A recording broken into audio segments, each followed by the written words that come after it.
পূর্ব ত্রিপুরা আসনে মোট ভোটারের সংখ্যা 13,96,007 জন। পূর্ত দপ্তরে ভোটারের সংখ্যা 11,012 জন।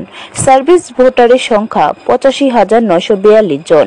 আগামী 26 এপ্রিল সকাল 7টা থেকে বিকেল 5টা পর্যন্ত এই ভোট গ্রহণ প্রক্রিয়া সম্পন্ন হবে। ভোট কেন্দ্রগুলোতে বিশ্রামেরও ব্যবস্থা করা হবে। পাশাপাশি পানীয় জল ও বিদ্যুৎ পরিষেবা প্রদান করা হবে। ভোট গ্রহণ কেন্দ্রগুলোতে কেন্দ্রীয় নিরাপত্তা বাহিনীর জওয়ান মোতায়েন করা হবে। জারি করে দেওয়া হয়েছে 144 ধারা। বুধবার এক সাংবাদিক সম্মেলনে এই সমস্ত তথ্য তুলে ধরেন রাজ্যের মুখ্য নির্বাচনী আধিকারিক পুনিত আগরওয়াল।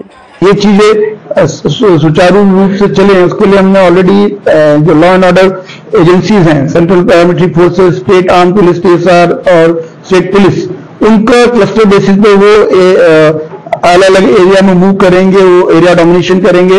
आज 48 आवर्स जब से शुरू हुआ तभी से और पहले से भी जैसे आपने देखा होगा ये सभी फोर्सेस ग्राउंड पे जाकर फ्लैग मार्चेस कर रहे हैं, पेट्रोलिंग हो रही है, जो फुट पेट्रोलिंग भी है, मोबाइल भी है, तो वो होगी। इसमें even senior officials police and civil side दोनों ने पार्टिसिपेट किया, तो ये एक्टिविटी बढ़ेगी। और on the day of pole.